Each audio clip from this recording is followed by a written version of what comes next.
The players will be available in the hallway for a few minutes if anybody needs any additional questions.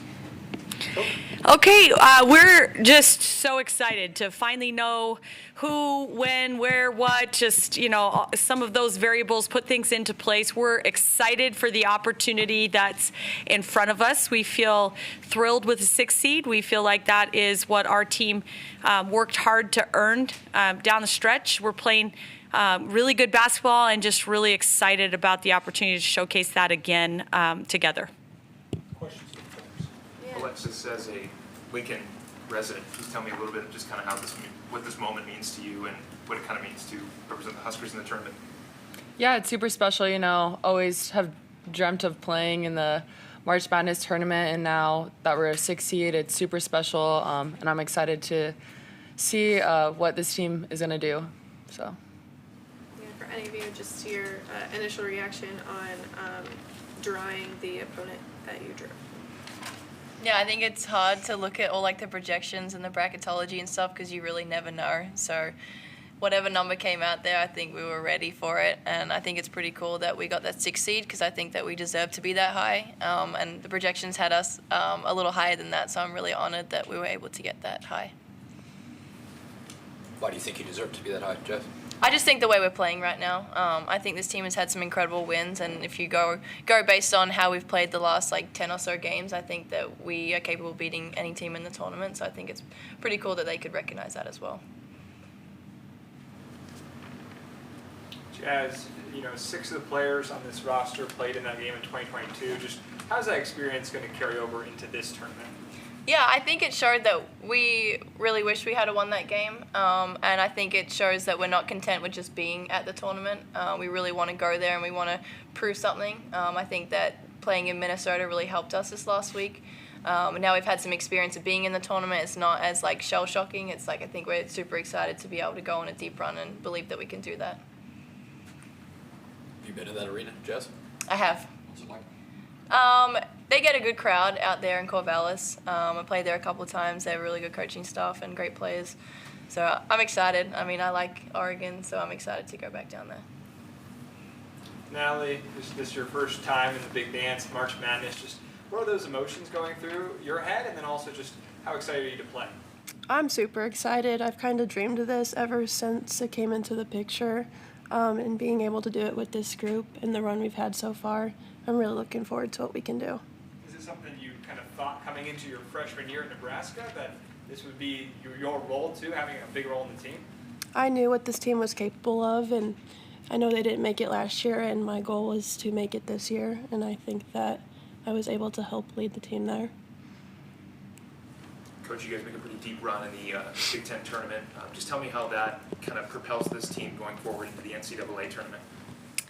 Yeah, well, I think that the way that we played in Minneapolis in the Big Ten tournament and the teams that, we just have so much respect for the teams that we had to work through in order to get to that championship game and then to be in an overtime game. I think it gives us confidence because we know that if you can go and beat Purdue and Michigan State and Maryland and be in an overtime game with Iowa, that we're poised to be able to compete with the best teams in the country. And so we're pleased and thankful for the confidence that just playing in the Big Ten gives to us. Alexis, you guys did a little dance show and just kind of showed a little bit of character today for all the fans out there. Just what is the camaraderie around this team? How's that kind of helped on the court as well? Yeah, this team's super close. I was talking to someone earlier today, and any moment we get that we're not on the court together, we're spending it either at one of our teammates' house. Ani loves to make food. We watch The Bachelor together. It's a lot of fun, and I feel like people can see that in the way that we play. And Coach Williams kind of lets us show our personalities and be ourselves, and we're just really close, and it's a lot of fun to play with this team and this program. How have you seen that kind of develop over the time you've been here in Nebraska? I feel like we've always had really close teams here. Our coaches do a really good job of recruiting really high character people that just love being a part of a team, and really the culture here is not like anywhere else, and I think just the relationships that I have developed through my 3 years here are forever friends. I still talk to Bella Cravens and Trinity Brady, who I played with as a freshman, and they also come back to Lincoln. And for them, I mean, I just feel like that speaks so highly of this program that people would love to come back to Lincoln, Nebraska to hang out with each other. So.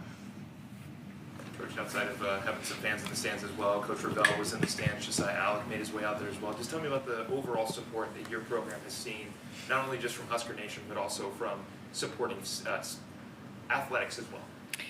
Yeah, it's just hard to put into words, just the way that kind of camaraderie and how that feels. And to see Coach Revelle here tonight, and obviously it's pretty well documented that that we lean heavily on each other, and she's been an incredible mentor to me in my time at Nebraska as a very experienced head coach that we share a lot of the same ideas. So having her here means a lot to me tonight, but but I've received text messages from Will Bolt and John Cook and John Walker and like from lots of different head coaches in the department already since the announcement of our seeding and opponents. And I just think that it's really tight-knit. The same thing Lex is kind of trying to put into words about our team and our culture and the players that have come through here and the way that they connect with people, and just that's what makes things so special. But certainly what makes things pretty special about this athletic department, and I feel honored to be supported by so many awesome coaches and support staff here at Nebraska. Alexis, A&M is a pretty physical and also tall team. I know this is early, but just how are you guys going to try to use your physicality against them? Yeah, playing in the Big Ten, it's pretty physical every game. You play different opponents all season long to prepare you for this moment, and we're really just going to trust our training. We gained a lot of confidence from the Big Ten tournament, and just do what we do best. What, Amy, not a game, but does it feel a little bit like a win to get the 6th seed? Yeah, I think that we were, as Jazz mentioned earlier, we were maybe projected in some of the bracketology a little bit lower seed than that. So for us, we felt like the body of work and the just the strength of our league probably warranted a little higher seed than what was being projected. So for us to see our names come up on that 6th line after being projected in a lot of the brackets in the 8 line was positive, and now it's just, we do know that it doesn't matter if you're a 6 or a 7 or an 8 or a 9. At this point, every team that you're going to face that's playing in the NCAA tournament is going to be a quality and worthy opponent. And so now it just becomes focusing in on what needs to happen with our game prep. How can we keep getting better as a team so that we're able to be pressing on the gas and making another run? Only so many teams make the NCAA tournament for the women. Only so many teams make it for the men, and both programs made it this year. Just what does that mean about, or to any of you, about what that says about basketball here at this university? Yeah, I think it's really special. I think it goes to show like the way that Coach Williams and Coach Hoiberg support each other, the way that the men's team support the women's team. I think it's really special to have them in the stands at our games, and the same for us to be in the stands for their games. We're always supporting each other and rooting for each other, so I think it's a pretty cool dynamic to have both of us competing in the tournament. It's a super exciting time for this university. Amy, not every school does a public watch party. Sometimes that's logistics. Why did you decide to do a public watch party this year? To be honest, I left it up to kind of our team captains to make the decision on that and to decide, and it was a unanimous vote throughout our team. They just they really wanted to be here to celebrate with our fan base. I think just really important that, how special it is for us to play in front of the fans all year in Pinnacle Bank Arena, and then to have something really special like this that we could potentially share with them. We just felt like that was an awesome thing that we wanted to share with our fans, but also to give players like Jazz Shelley and Annika Stewart, Maddie Kroll, Darian White kind of one last time to be celebrated out in Pinnacle Bank Arena. Coach, both the men's and women's teams getting paired with Texas A&M doesn't seem like an accident. Did you have a reaction to that? I don't have a reaction other than, can you get all of Texas A&M's film loaded on my computer in the next 30 minutes? And to be honest with you, at this point, we just feel like, who's the opponent, and let's start our preparation. Let's start getting ourselves ready to play. And for us, there's not much of a reaction to it other than that. I feel like it could be a distraction, though, with all of the storylines out there for both teams, with Trev leaving with that. It doesn't feel like that to us, that it's anything distracting. I mean, at this point, we've got a job to do. We're on a mission. We know what it takes to put ourselves in the best position to prepare, and we don't play against the athletic director. I mean, that's just the facts. So we're not looking at this like a distraction in any way, shape, or form. Coach, just kind of, you've had the week off. Just what has been the message to your team, knowing that you guys were going to get a bid in the NCAA tournament, just kind of having to wait that week? The message has been that the teams that really tend to flourish are the ones that are not just satisfied with being here, the ones that are continuing to find small ways to improve. And so I think this last week has really provided us an opportunity to kind of take a peek at a couple other tools to put in our toolbox for the tournament and polish some things up, get a little bit better at some things that might be coming our way, playing teams that we haven't seen before, and continue to keep trying to find ways to get better. Obviously, you've got Natalie Potts, younger player. I know your daughters were in the audience as well. Just tell me kind of what this moment and this kind of, getting to the tournament, what it means just for those younger players and the players who will be coming into the program next season. Yeah, well, I think, our younger players that are in our program right now have done an absolutely outstanding job of looking up to the seniors and the veteran players that are in our program, and just really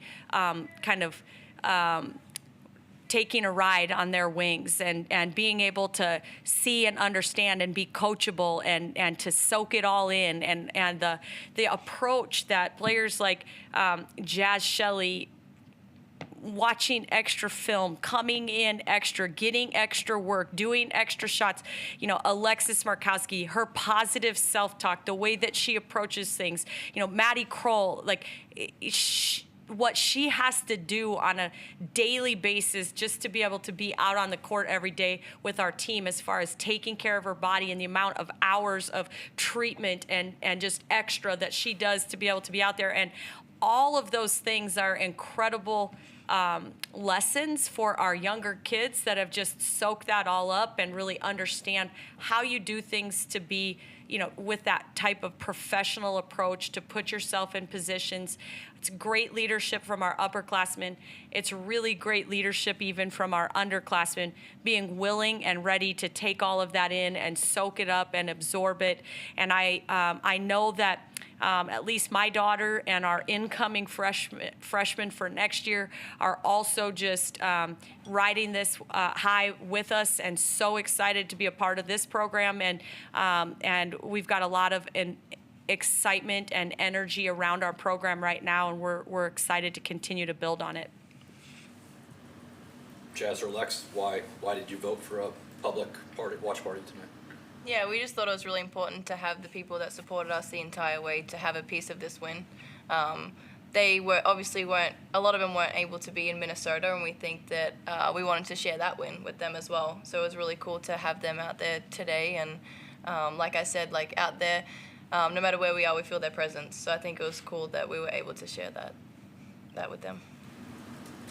Jazz, this being your last ride, just kind of looking back on making the decision to return, just kind of how do you think that the decision went, and how are you just so thankful to be able to get back in the NCAA tournament? Yeah, well, when I was making the decision, it was tough, but like right now, I'm completely over the moon that I came back for another year. This is what I wanted to do, and I'm very appreciative of my teammates wanting to do that with me, and even having freshmen that didn't experience not going to the tournament last year come in just as determined as we were to get back to that position. So I'm really grateful for the people I'm able to do this with, and very thankful that I got this opportunity to have another year. Coach, what do you know right now just about Texas A&M? I have watched 1 or 2 game films throughout the year as we were prepping for other opponents, and just, so my husband watches a lot of film with me at home too, and he was like, oh yeah, I remember when we were scouting and watching Texas A&M kind of as they were playing against one of our other opponents, and so we've got a little bit of knowledge. There's, a player or two, one of our current freshmen, Logan Nisley, went to the same high school, Bismarck Century, as Lauren Ware, who plays for Texas A&M. So there will be 2 Bismarck Century kids on the court playing against each other. There's some familiarity with Lauren and some of their roster, and so my plan is to get even more familiar with them tonight.